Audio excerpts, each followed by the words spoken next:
Hello, and welcome to Day 13 of March for Humanity.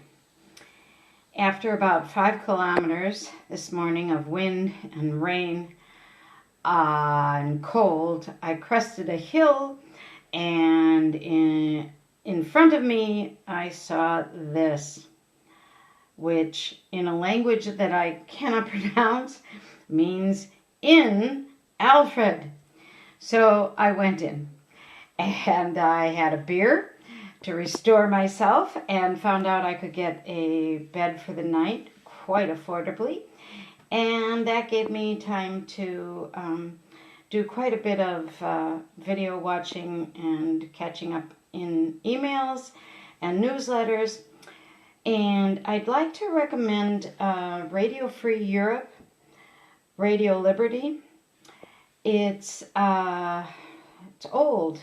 Americans used to support Radio Free Europe. I think it might have ended under Obama because there was this reset happening with Putin.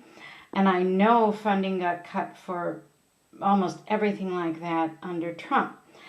So this may not be supported by America at all, but I think that it's fairly reliable. There's a short video today or posted yesterday of young teenagers in Mariupol talking about what life was like before they were able to evacuate. This war is way too real. Another thing I saw was my Good Morning newsletter from the New York Times, which I stopped subscribing to. They still cannot put 2 Y's at the end of Zelensky's name. How would we feel if a foreign newspaper just spelled Biden B-I-D-O-N? Or it's absurd that American newspapers cannot get and all kinds of outlets cannot get his name right. Anyway, I'll get off that. I'll try never to bring it up again. I looked at this newsletter, and the first thing was an article about a group funded by the Koch brothers, coal, oil, gas brothers.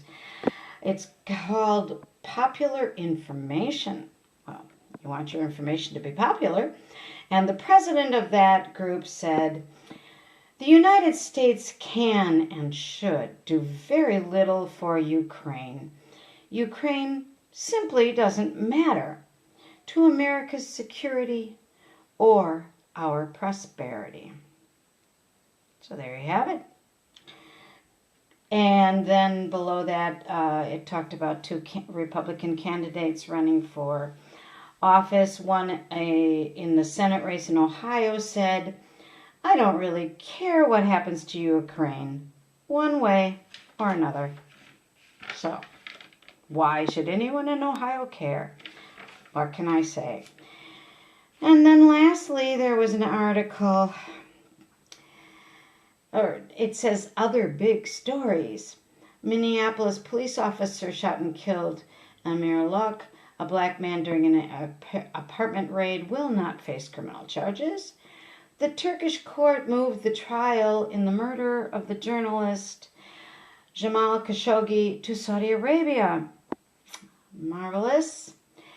A man who dominated a group of young people he met after moving into a dorm at Sarah Lawrence College was found guilty of extortion and sex trafficking. The crimes against humanity are not only in Ukraine. I am not marching to Berlin only for the Ukrainians, although that is the current largest, most criminal activity, with approximately 100 people dying, civilians, every day. Our humanity is at risk. And I'm going to stop now, and you can end your watching before you get to the poem, if you so feel. Thank you. Thoughts from 20 miles south of Majdanek.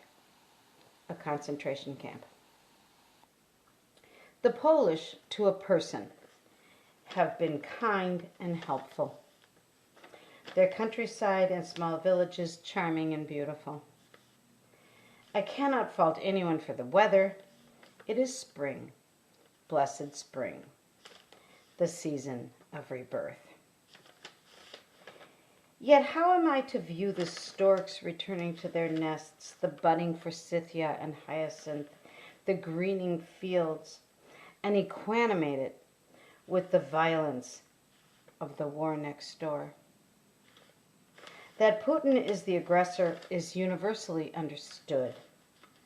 The protestations of some psychopathic countries and belligerent supporters is understood for what it is: flattery and self-serving ignorance.